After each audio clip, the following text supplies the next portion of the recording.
Buenas tardes, mi nombre es Gloria Valentina Cuevas Velázquez, con número de matrícula 211-651. Soy estudiante de la carrera de Derecho. Mi asesora es la licenciada Sofía Pérez Fuentes. El número del reto se llama la jurisprudencia y el módulo del reto se llama la jurisprudencia, los sistemas de control constitucional y la competencia para conocer del juicio de amparo. Bueno, de acuerdo a lo que nos plantea este reto, dice que de acuerdo con los estudios del caso que se exponen pues, a continuación, que se responda de manera coherente y argumentada a los siguientes planteamientos. Entonces nos hace una serie de cuestionamientos donde dice que la primera, que respecto al caso número 1, que nos muestra en la jurisprudencia, que señalemos qué método de integración, si fue por reiteración, por contradicción de criterios o precedentes obligatorios que se utilizaron para la creación de dicha jurisprudencia, y empezaremos diciendo que siendo el caso de número 1, mediante el cual se solicita, se señala el método que se utilizó.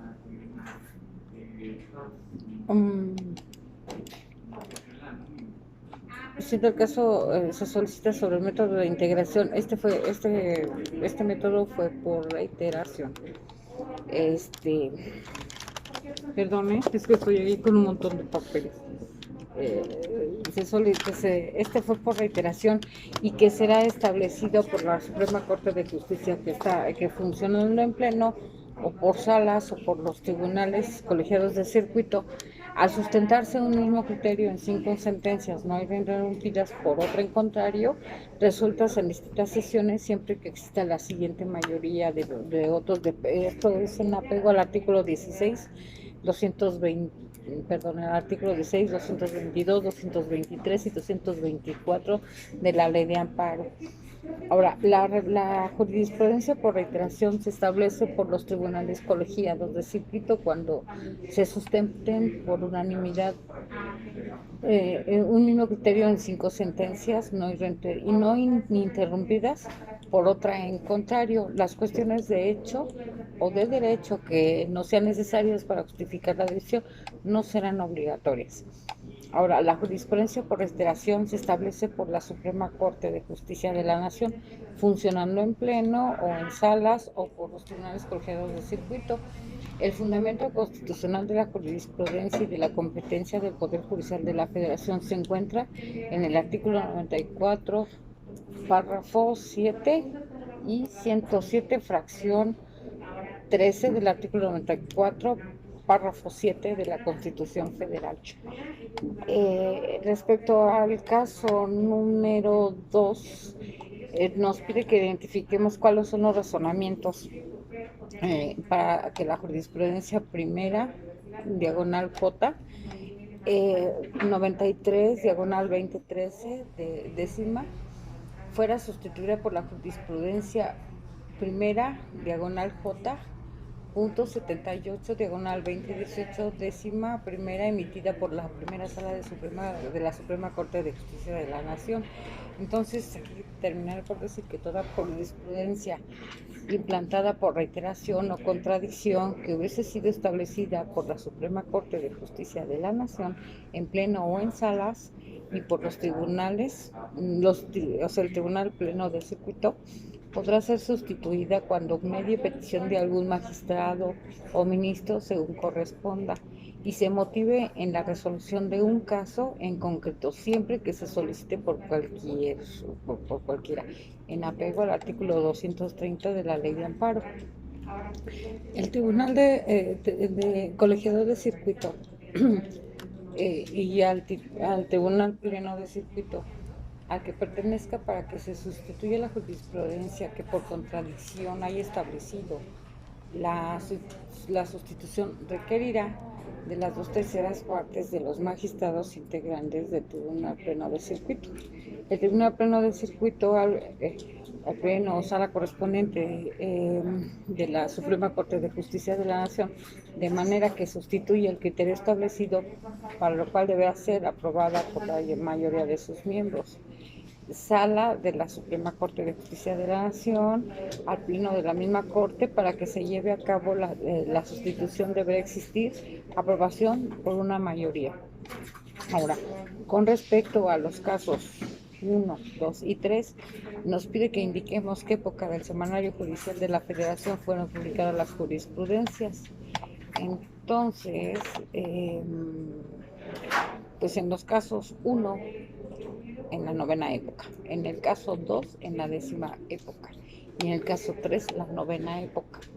En el caso número 3 nos pide que señalemos qué autoridad es obligatoria la aplicación de dicha jurisprudencia.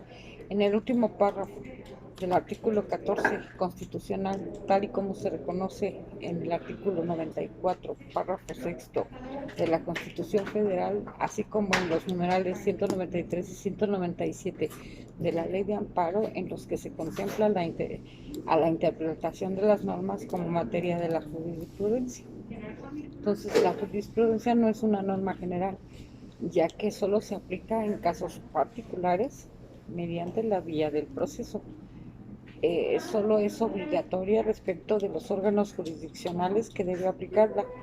Es la interpretación que hacen los tribunales de la ley, siendo el caso para la Suprema Corte de Justicia de la Nación, tribunales colegiados de circuito y los referentes al sistema judicial, la cual llenará las lagunas de estas últimas.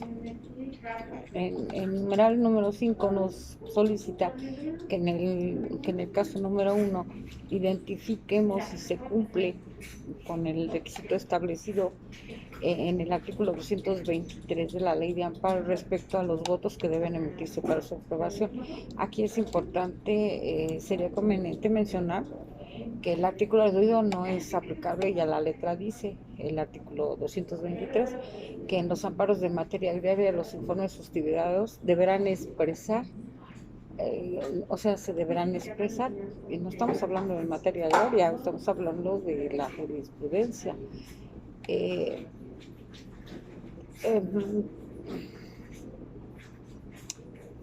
Lo que nos debería de expresar. Ahora, el nombre y el domicilio, no si lo hay la declaración precisa. Bueno, siendo el caso de obligatoriedad, la observancia de la jurisprudencia dependerá del órgano que la hubiese emitido en términos del artículo 217 de la Ley de Amparo. La jurisprudencia pronunciada por el Pleno de la Suprema Corte será obligatoria para la primera y segunda salas. Entonces, en términos todos del artículo 217 de la Ley de Amparo,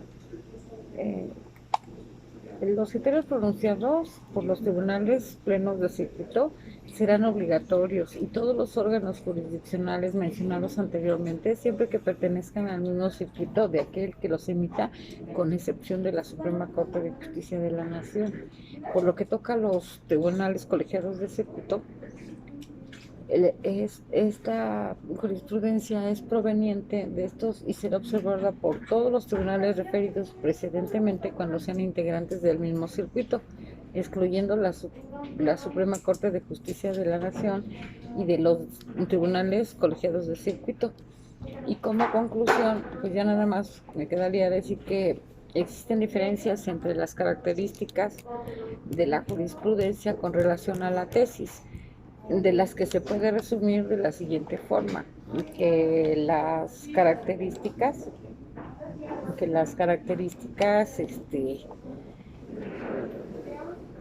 de la jurisprudencia pues son 4: que es explicativa, en cuanto que aclara y fija el alcance de la ley, cuando ésta es obscura; es supletoria en cuanto da solución a los casos no previstos por la ley.